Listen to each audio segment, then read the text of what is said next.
ছাত্র আন্দোলন করতেন, এখনো করেন।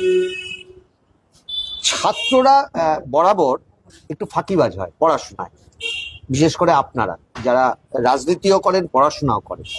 কিন্তু অনেকেই বলেন মেধাবী ছাত্ররা ভবিষ্যৎটা বুঝতে পারে, কেমন রেজাল্ট সে করবে। আপনিও তো বুঝতে পারছেন কেমন রেজাল্ট এখানে হবে। একদমই বুঝতে পারছি, এবং বুঝতে পারছি বলেই তো পায়ে হেঁটে বাড়ি বাড়ি প্রচার করছি। আমি ভালোভাবেই বুঝতে পারছি, এবং এই বোঝাটা স্পষ্ট হয়েছে গত পঞ্চায়েত নির্বাচন, পৌরসভার নির্বাচনের পরে। যেভাবে আমাদের কর্মীদের উপরে আক্রমণ করেছে, মারধর করেছে, ভোট না দিতে দিয়েছে, তাতে আরো কনফিডেন্স বেড়েছে। তার মানে আমাদের শক্তি কোথাও গিয়ে পাচ্ছে, আমাদেরকে ওরা ভয় পাচ্ছে। সেই জন্য তো আরো বেশি কনফিডেন্স পাওয়া গেছে। ভয় যখন পাচ্ছে তখন ভয় দেখাতে দোষ কি? আপনি যদি ডায়মন্ড হারবার যেতেন তাহলে তো পশ্চিমবঙ্গের 38টা আসনে এবার বাম কংগ্রেস তারা জিতবে, যদি ডায়মন্ড হারবার। মমতা ব্যানার্জি যখন যাদবপুরে দাঁড়িয়েছিল তখন অনেক লোক বলেছিল যদি মমতা ব্যানার্জি যায় আকাশ পাতাল উঠে যাবে। জিতেছিল তো। ফলে রাজনীতিতে ইম্পসিবল বলে কিছু হয় না। वक्त आना दे बता देंगे तुझे आसमां हम अभी से क्या बताए क्या हमारे दिल में है। সময় এলে বোঝা যাবে। মানুষ যদি ফ্রি অ্যান্ড ফেয়ার ইলেকশনে যদি অংশগ্রহণ করতে পারে, মানুষ যদি ভোট দিতে পারে, বাক্স খুললে কিন্তু গল্প আছে, চিচিং ফাঁকের গল্প আছে। বলছেন? মানুষ বলছে, আমি বলছি না। ডেমনহর লোকসভা কেন্দ্রের মানুষ বলছে। কি কারণে বলছে? দেখুন, বিগত 10 বছরে ডেমনহর লোকসভা কেন্দ্রে মানুষের গণতান্ত্রিক অধিকার নেই।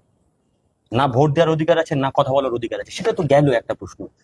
এই গরমের মধ্যে আপনি এখানে মানে 2-3 বোতল জল খাচ্ছি, আমিও জল খাচ্ছি।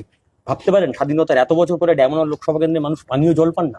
অভিষেক ব্যানার্জি বারবার করে বলেছেন যে আমি জলের বন্দোবস্ত করেছি। এই চত্বরে খোঁজ নিয়ে দেখুন, কোথাও দুর্গন্ধযুক্ত জল, কোথাও নোনা জল, কোথাও খাওয়ার অযোগ্য পানীয় জল আসছে। কেন? না লিপস অ্যান্ড বাউন্সের জলের কোম্পানি আছে, তাই জল এই পানীয় জলের ব্যবস্থাটাকে নিয়ে দিতে হবে, যাতে ওনার জল কোম্পানির জল বেশি বিক্রি হয়। আমি বলছি না, মানুষ বলছে। দিনের সমস্যা, একটার পর একটা কলকারখানায় ডেমনহর লোকসভা কেন্দ্রে যদি উঠে গেল। আমরা ছাত্র রাজনীতি করেছি, আমাদের স্লোগান ছিল সবার জন্য শিক্ষা চাই, শিক্ষার শেষে কাজ চাই। এই ডেমনহর লোকসভা কেন্দ্রে প্রায় শতাধিক স্কুল, সরকারি স্কুল বন্ধ হওয়ার মুখে।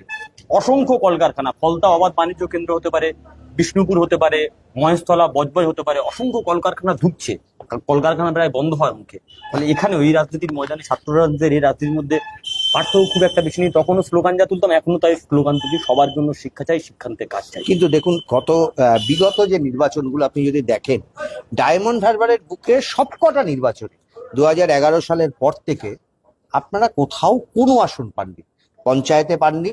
কোথায় সব মিলে 2-4টে আসন পঞ্চায়েতে জিতেছিলেন।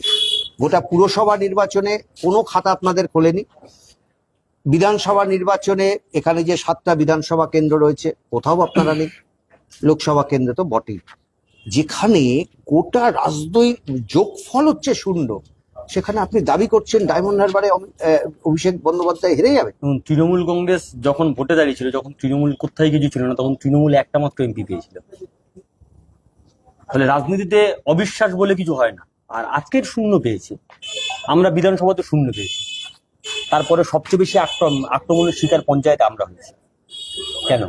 যদি 0 পায় একটা দল, এত ভয় কেন? পঞ্চায়েত নির্বাচনে আক্রমণ করবে কেন? আপনি প্রতিটা থানায় এখন যান, প্রতিটা থানাতে, যে কোনো ইন্ডিভিজুয়াল থানাতে আপনি যান, আপনি এফআইআর এর কপি খুলে দেখবেন আমাদের বামপন্থী নেতা কর্মীদের নামে এখন থেকে বাড়ি পোড়া কেস, ঘর পোড়া কেস, বোম মারা কেস, আর্মসের একটা case, attempt to murder case. কেন? 0 পাওয়া দলকে এত ভয় কেন? আসলে ওরা 0 পাওয়া দলকে ভয় পায় না, ওরা এই দলের আদর্শকে ভয় পায়, ওরা মানুষের রায়কে ভয় পায়। কিন্তু মানুষকে কথা বলতে দিচ্ছে না। আমি আবারও বলছি, মানুষ যদি ফ্রি অ্যান্ড ফেয়ার ভোটে অংশগ্রহণ করতে পারে, মানুষ যদি ভোট দিতে পারে, গল্প কিন্তু অন্য আছে, খেলা কিন্তু অন্য আছে। একটা দিন যখন সময় পাবেন, চলুন একবার ডায়মন্ড হারবার কেন্দ্রটা ঘুরে দেখুন। আপনি দেখবেন যে প্রতিকুর রহমান কোনো একটা দেওয়ালের কোনায় হয়তো একটা নাম লেখা আছে, কিন্তু গোটা ডায়মন্ড হারবারে হোর্ডিং এবং প্ল্যাকার্ড এবং দেওয়াল লেখায় অভিষেক বন্দ্যোপাধ্যায় ছাড়া কাউকে খুঁজে পাওয়া যায় না। আমার প্রিয় গায়ক মান্না দে, যদি কাগজে লেখো নাম সে নাম ছিঁড়ে যাবে, যদি পাথরে লেখো নাম সে নাম ক্ষয়ে যাবে, হৃদয়ে লেখো নাম সে নাম রয়ে যাবে। আপনি লোকজনের জিজ্ঞেস করুন না, পেয়ে যাবেন উত্তর। দেয়ালে নাম থাকলো কিনা থাকলো তাতে কি যায় আসে? দেয়াল আজ আছে কাল নেই।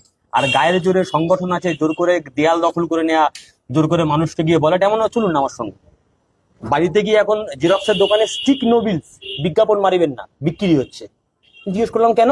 বলছে তৃণমূল এসে বলে গেছে এই দেয়ালটা চুন করে লিখতে পারেনি, এখানে স্টিক নোবিল লিখে রাখতে, বিজ্ঞাপন মারিবেন না লিখে রাখতে বলেছে। তোমাদের দেয়াল দেওয়া যাবে না। তো ফলে দেয়াল দিয়ে কিছু হয় না। আমাদের দাবি করছেন সরকারি দেওয়াল। দেখুন, আমাদের সরকারি পিডব্লিউডি জায়গা।